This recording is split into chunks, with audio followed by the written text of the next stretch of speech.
That God wants you to be happy, but he wants to give you joy. If you create and take the time to actually plant joy, it gives you more life. Seeding joy in your soul is connected to relationships.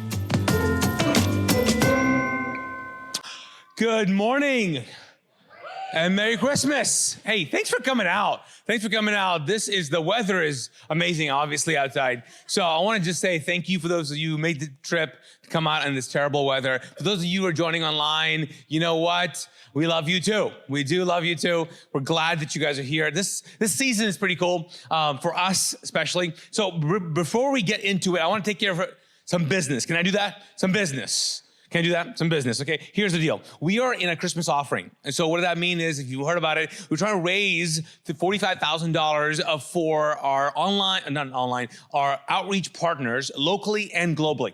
Now, I don't know if you know this, but you have supported two, can you say two?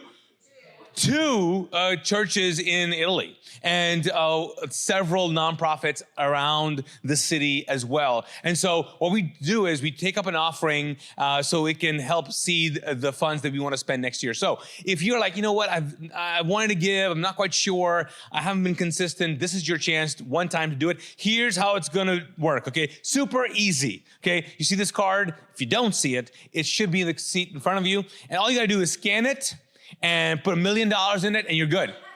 Okay? Actually, we don't need $1 million, but we might. But if you guys can do that, that'd be great. Now, in all seriousness, though, some of you guys have already given to it, and it's so encouraging, and thank you so much for that. But those of you who are thinking, you know, I might be able to, I don't know, maybe love for you to do it. It would help us out. Today is the last day for that. All right? Business is over. Okay, now let's talk about the topic. This morning, I'm going to talk about love. Love. Now, here's the deal. We will actually be covering this idea of love and dating and romance and marriage and all that in February. But I wanted to run some sermon titles by you. Is that okay? Are you guys okay to participate here? Okay? I need your opinion. You can vote on it. Okay? Because I'm going to talk about love, but I'm talking about a different kind of love today. But in February, we'll talk about the love that we're all like, in the middle of, in a sense. Okay? So here's the deal. I went to the team and I said, hey, listen, it would be awesome if the series that we do in February, because it's February, we would do something about love, and it would be connected to dating apps. Wasn't that a good idea?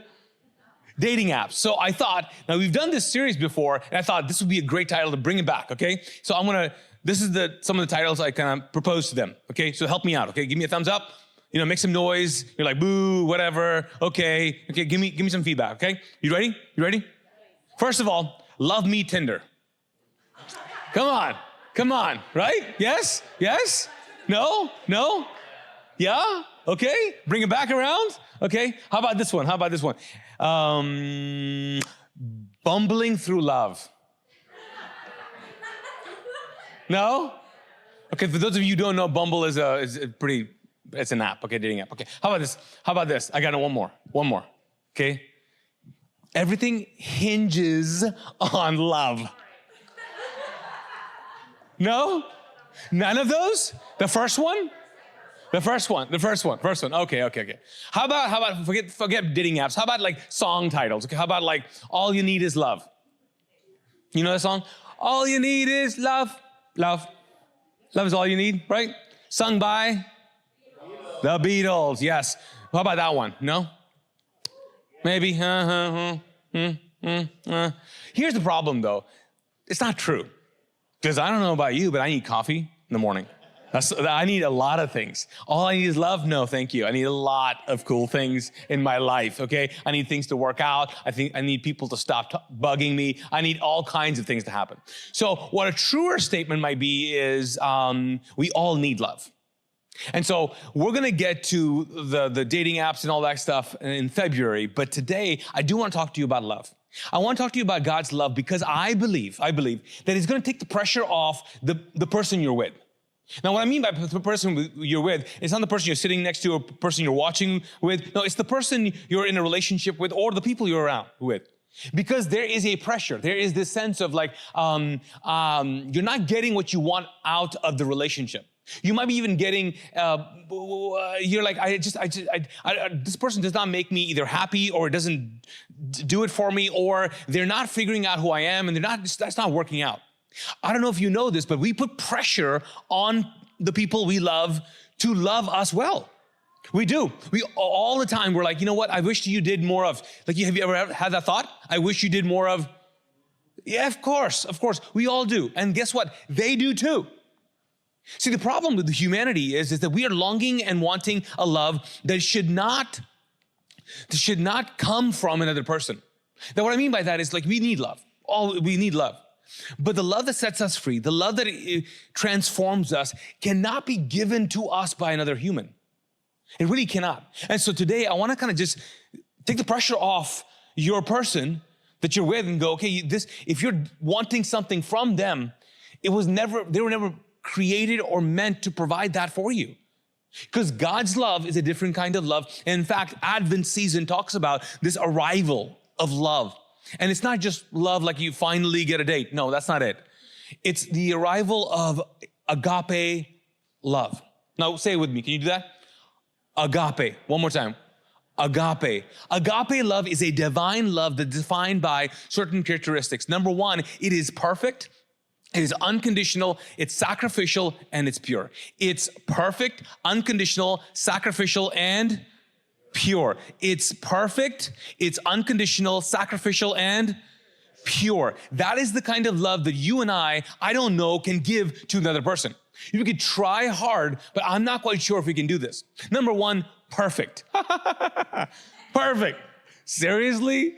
Perfect? I mean, if you were perfect, I would love you perfectly, right? That's what I'm thinking. I think I'm perfect. I don't know what's the problem. But anyways, right? Perfect love. But God says that this divine love, like he puts it out there. He says, I love you perfectly. So there's a passage, it's Jeremiah 31, 1, I believe. No, 31, 3. I love it. It says, I have loved you with an, what's the word? Everlasting love. I mean, that's awesome, right? For someone to tell you, I love you with an everlasting love. I have drawn you with unfailing kindness. Like that's the promise. He declares that love for us. He's like, I love you with an everlasting love. To which we go, I'm not quite sure. Because we are used to human love, not divine love. And so our hearts and our souls are like, I'm not quite sure if you can back that up, God. I'm not quite sure because I've never experienced that. Now, some of us have moments where you've experienced God's love and you're in the relationship with God and you know what I'm talking about. But here's what the scriptures actually talk about. This everlasting love, especially in John, John, the writer, actually breaks it down. Let me read this to you. It says, he talks about this love and he says, such love has no what? No fear, because perfect love expels all fear. If we are afraid, it's fear of punishment. And it shows that we have not fully experienced his, what's that word? Perfect love. Now, what's the big deal about this word perfect love? The word perfect is the word teleu. Teleu. Can you say that with me? Teleu. Teleu is the word that means that it is something that is completed. Like it cannot grow anymore. It cannot grow. Like it's done. It's done. It's full, it's completed, it's ripened. Whatever the word you want to use, it is done. There is no more. And so when God says, I love you with the perfect love, he says, I love you with the love that does not grow. You see, for me, I'm not used to that because everything about me and my relationships and the things I even do, they just grow. I'm just used to growing. And when it comes to love, some people go, I have grown out of what? Love. People say that. We grow and our love for things grow. You look at a person and you go, I love you more than I did what? Yesterday, right? God never has that moment. God never goes, I think I love you more. What'd you do to your hair? Ooh, I like it. Like he doesn't have that moment. He doesn't go, I think I love you more.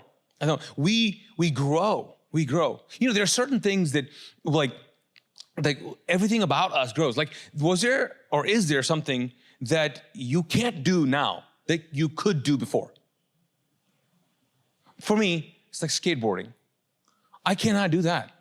Listen, back in the day, I was like, oh, that's great. Now, I'm not as bouncy. You know what I'm saying? I'm not. I'm going to break. The other day, I realized something. It's just the craziest thing. This is the art of growing old. I just realized, here's something I cannot do. I used to love doing this. I used to love eating a whole Snickers bar. Guys, I can't do that. I mean, I could do it, but I will what? I'll pay for it. It's the weirdest thing. It's the strangest thing. Now, how many of you think I can still do this? I can still read one of these. Okay, who wants this? Anybody want this? Okay, you want this? Someone? Okay, I'm gonna toss it. Who's gonna catch it? I'm gonna toss it back there. You get it? Remember, you can't sue me. So, okay, ready? And, hey! It's awesome. Perfection, right there. That's it. So what's interesting about this is that everything about us grows. Our business grows, our life grows, our relationships grow, everything grows. So we're used to this. We're used to a love that grows. And the problem with that, though, is that something growing means that something is not, that someone's got to love us in a way that knows what we could be and not just who we are. And the problem with human love is, because it's not perfect, is because we don't know how people will change and grow. You've met people, you know people who you used to like, and you what? You don't anymore. They grew weird, right? You know people like that. We know people like that. And so we're kind of used to that. And so I think deep down, we just know, we have this sense that if people knew who I was, they would stop loving me. Like, could you imagine, like, because you've grown, you never used to have these kinds of thoughts, but now you do. And imagine those thoughts right now, if they were projected up, if people could read your thoughts. Have you ever thought something and you went, oh my God, how did I even think this? Like, what happened? Have you ever had that? Has this thought ever scared you? You're like, oh gosh, I'm the worst person in the world. Like, have you had a thought and you instantly thought it, I'm going to go to hell for that, right? It's one of those things. It's one of those things. See, here's what's powerful about God's perfect love that does not grow. He fully knows you. He knows who you are, what you did, and he knows what you will do. He looks at you, he's created you, and he loves you with that kind of love. He knows your thoughts. He's heard all your thoughts. He's been in all the awkward moments. He's been in the perversion with yourself. He's been in the addictions. He's been in the moments of joy, moments of like pain, moments where you were abusing certain things. He's been in all of those moments. He's fully known you. So when God says, I love you with an everlasting love, when God says, I love you with perfect love, and that perfect love casts out fear, he's talking about that says, I know you, and I'm telling you, I love you. And that, my friends, a human cannot give you. And so that's the kind of love that we've got to understand. And the only way we can experience that is that we have to be open to it, which leads to this idea of unconditional love, where agape love is also unconditional. Like, I don't know about you, but everything in my life is conditional. Like, all my relationships are conditional. I feel like it, right? And some of them are transactional. And which means is like, you know, there's a serious give and take here, okay? I mean, if you don't give, there's no taking. That's how it is, and it's conditional. Like, we live our lives sometimes having to pretend to be a certain kind of person. You have to be like, okay, I'm a spouse. I have to act a certain way. I'm a dad. I got to act a certain way. I'm a mom. I'm an employee. I'm a this. I'm a that. And you like, I got roles to fill. And everybody wants me to be someone else. And here's the deal. The problem is there's also a sense of everybody wants me to just get better and just be better. Like, you've looked at a loved one, maybe it's your parents, and they give you this look back, and they don't say it, but they just wish, I wish you were better. You know, I just wish. Because it's conditional. It's about condition. It's about like, if you perform, if you do this, because I'm keeping score and you are losing right now. So what do we do with that kind of love? You can't do much. You can't thrive in conditional love. And that's why, friends, that's why like this love that we have to like jump into, like pursue, allow, go after is an unconditional love, this agape love that God wants to offer to us. That's the kind of love that will, in fact, set us free from all kinds of things. See, here's what I love about this kind of love. John 3:16, right? You guys know the passage, right? Some of you guys already know it. It says this, okay? It says, for God so loved the world that he gave his one and only son, right? That whoever believes in him shall not perish, but have what? Eternal life. Now, the good thing about John 3:16 is John 3:17. And if you don't read John 17, you don't understand the context of it. Because God doesn't stop there. And he says, for God did not send his son into the world to what? Condemn the world, but to save the world through it. See, God has to qualify his love. Now, why do you have to qualify love with certain people? It's like this. It's like an abused pet. An abused pet, if you have an abused pet, to show them love, you have to qualify that you're not going to hurt them. Why? Because they've been what? They've been abused. They've been abused. And I wonder if this is kind of true of humanity, that God already sees this. The other day, I kid you not, I was behind a bus, and the bus stopped, and this kid comes out, and normal, right? But what was not normal is he comes out, and he takes his book bag, and he throws it on the ground. Again, normal. Maybe you've done this, okay? But then he proceeds to kick it all the way home. Friends, I would just stop there. I was like, I'm going to see how long he goes. He's kicking the junk out of that bag. At first, I was like, is he kicking someone else's bag? Nope. All the other kids have their bag. It's his book bag. And he's kicking it all the way. And I'm like, could you imagine the conversation with his parent, right? What happened to his bag? Before, it was okay, and now you've been kicking the bag. And I thought, this is funny. I don't know. I feel bad for him, but I'm laughing at, what he's doing. It's funny. I was thought about that a little bit. And I think I don't know about you, but I think sometimes you've been kicked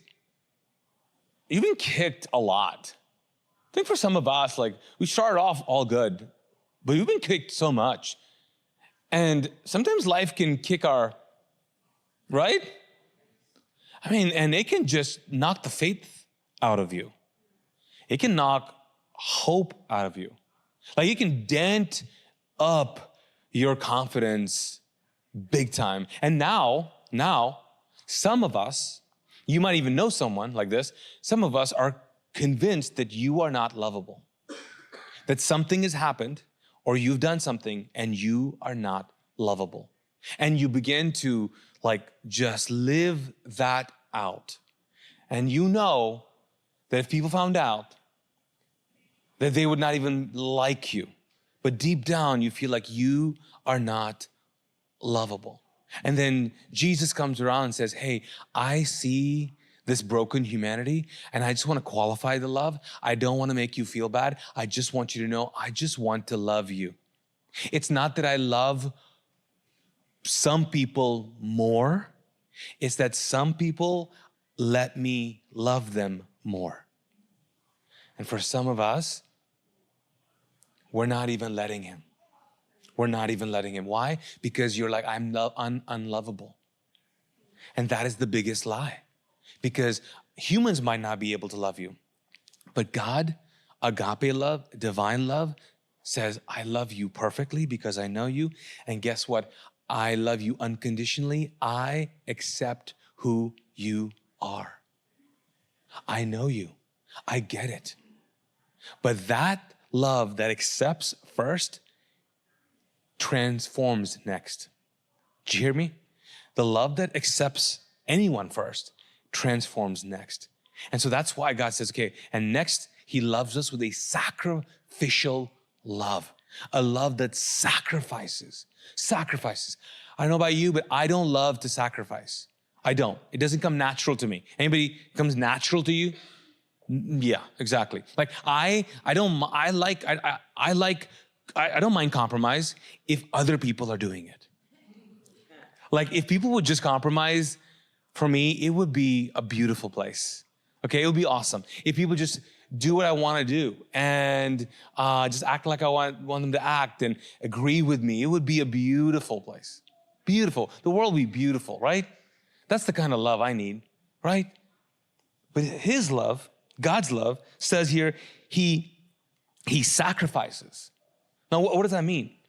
Like he sacrifices to the point of that he is committed to us even when things get bad. Like sacrificial love puts the other person's needs first. How does that even work? Like for example, let me read you this passage, right? It says of Jesus here that, and John writes this. He says, Jesus came into this very world he created. So he comes into the world that he created. But the world did not what? Recognize him. He came to his own people and even they rejected. What's that word? Rejected him. So Jesus comes into the world, and if you know the Christmas story, he walks into hostility. Like there are people trying to figure out how he's born, where he's born, and try to kill all the possibilities of a baby boy. If you read the story in the scriptures, you know he was born into strife. He was born into this idea of like, I have to run for my life. So Mary and Joseph have to take off and hide. And then he's rejected. I mean, this is a God who's been rejected by humanity from day one. He's rejected. And then he says, but to all who believed and accepted him, he gave them the right to become children of God. They are reborn, not from a physical birth resulting in a human passion or plan, but a birth that comes from God. A birth that comes from God. Man, I mean, I don't know if I could take that. Like, I don't know how long I would pursue someone if they rejected me. Like, I don't know if you do, like maybe some of you guys are good with rejection. I am terrible at it. I don't like it at all. Like it's the weirdest thing is like if I know I'm going to get rejected, I just won't even try. Anybody else do that? Anybody? Like if I know there's a chance that this is not going to happen, they're going to. I don't even try. If I'm at a party or if I'm at a gathering or something, and someone looks at me the funny way, I'm like, they're going to reject me. I'm like, I'm not even going to say hello to you. I'm going to keep on going because I just want to be accepted. And so humans, we can't take rejection, but God's love can. And for so many reasons and so many times, in different ways, we've rejected him. Like but his love continues to sacrifice to the point of like, he knows our condition and he's willing to commit to us forever, which is so strange to me, but I don't get it. I mean, I guess I don't have to get it because his love is divine. And lastly, this love is also pure. So it's not just sacrificial, it's not just unconditional, not just perfect, but it's pure. So what does a pure love look like? A pure love. Pure love. I don't know. Like, have you ever met someone or maybe you have people in your life that I don't know, you don't know where you are with them? Anybody? Like you don't know where you are. You know, I've got some pastor friends. Okay, don't tell them. I have some pastor friends. And I'll go in gatherings and all that. And I say, hey, and we talk. And my mind is like, are we good? Like, do you like me? Like, I don't know if you like me.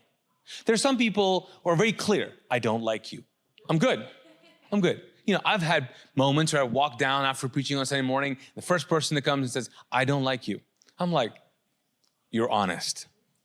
That's great, okay? Or I didn't want to like you. I'm like, okay, why do you feel you need to share all these things with me? Just pretend that you do, or don't say anything to me, okay? What's the problem?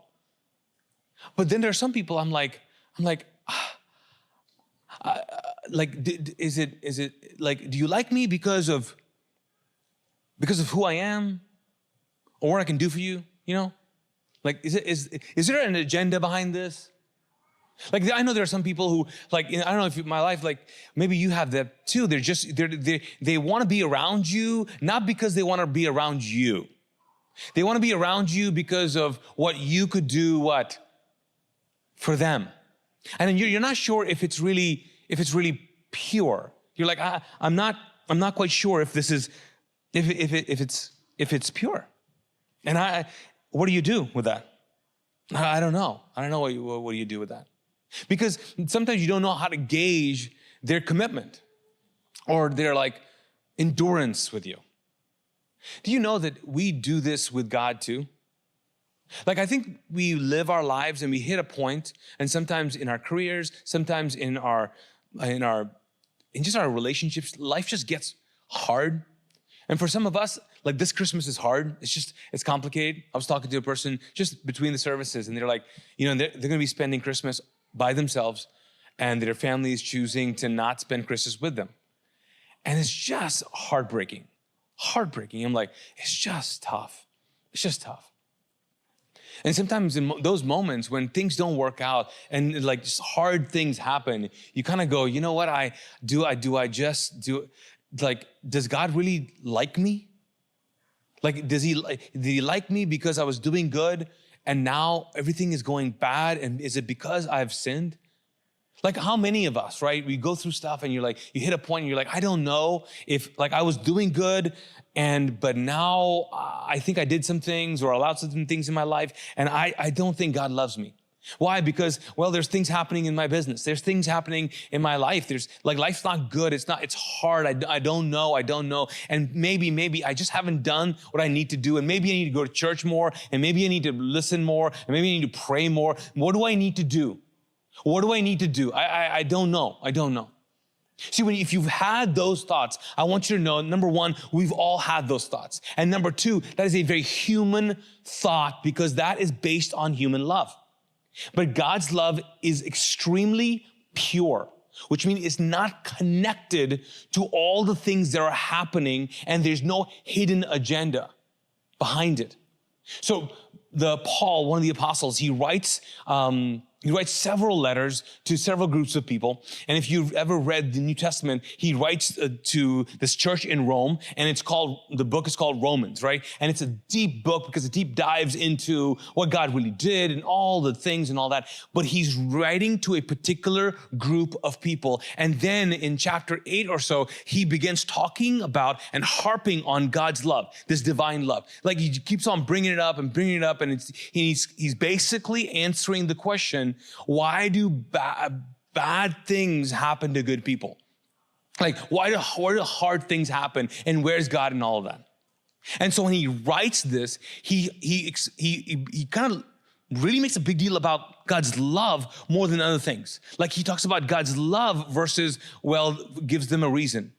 And there is a reason he uses love to explain what's happening. Because Romans, or Rome, is the English word, but in Italian, the city's name is what? Roma. Now, N.T. Wright, who is a scholar and teacher, he actually has written a book about it, and he believes, with evidence, that back in those days, there was another name for the city called Roma. There's another name. And that name was, in fact, Roma spelled backwards. And if you spell backwards, it would be amor, which means love. And so he goes into a deep dive into the fact that Romans believed that that city was connected to the God of love in Greek mythology. And so they were like, in a sense, not descendants of it, but they were connected to it. And so when Paul writes about love to the city, he is in fact talking about the reality that most of those people, at least in his times, knew this name of the city was basically, this is a city of love. But he redefines it, because here's the number one difference between love of God versus the love of the gods, Greek mythology and Jesus. The biggest thing is that you have to please the gods for them to what? Love you. It was always that. And if you were going through a hard time, if things were going bad, it's usually whose fault? Your fault. You are not doing something right to please the gods. And that's why this is happening, that you have to continually bow to the gods, pay homage to the gods, and there were so many gods they had to please. You have to satisfy the gods all the time. And so Paul comes in and he goes, let me tell you, if you're going through some things, you people of love, there is actually a love that's divine, and it's not the kind of love that you know. It's a deeper kind of love. And in the middle of that, he writes Romans 8, verses 31 through 38. And I'm going to read this in the Message translation, which is a paraphrase, but it gives us a great picture of what he talks about. And Paul gets pretty passionate about this because he's trying to break them out of the love that they've known. And so he writes, he goes, if God didn't hesitate to put everything on the line for us, embracing our condition and exposing himself to the worst by sending his own son, is there anything else he wouldn't gladly and freely do for us? He starts off with the question. He's like, I just want you to, if any of this stuff is true, like we've been talking about, if any of you who've experienced Jesus, who know the life of Jesus, you've seen the birth, like you know about the birth, you know all this, if any of this is true, then you obviously know that God has sent his son to die on a cross and has paid, like he has sacrificially given and exposed his son to the worst for you. Like what is special? What is so special about you that he would do this and he would allow torment for his son? Like he's kind of building the case of like, hey, the gods don't do this. The gods don't do this. But this God does and did. And then he keeps on going. He says, do you think,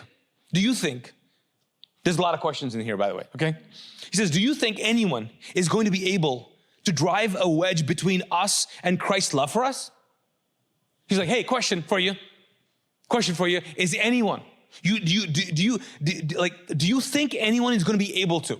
You think God is going to allow anything to come between you and his love for you? You think you're powerful enough to do that? Do you? Do you think anything is? Do you think so? And then he says it. He answers the question. He says, there is what? There is no way. He's like, no way. It's not happening. He says, not trouble, by the way, not hard times, not hatred, not hunger, not homelessness, not bullying threats, not backstabbing, not even the worst what? Sins listed in scripture. He's like, let me just list some things here. I'm telling you, I'm making a list here. I'm checking it twice. I'm telling you, there is nothing. Like you think your hard times is getting in the way of God's love. You think your sin, you think you are that powerful. Really? To make God stop loving you.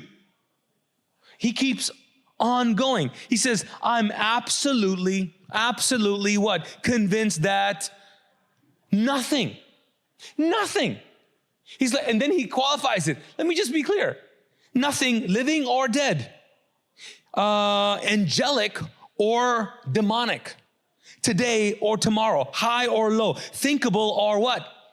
Unthinkable. Absolutely nothing can get between us and God's love because of the way what? that Jesus, our master, has done what? Embraced us. He's like, you think your sin and your stuff and your unlovableness or whatever you think is going to get between me hugging you? It's not going to happen. It's not going to happen. It's not going to happen. That doesn't change the world. You remember the prodigal son story?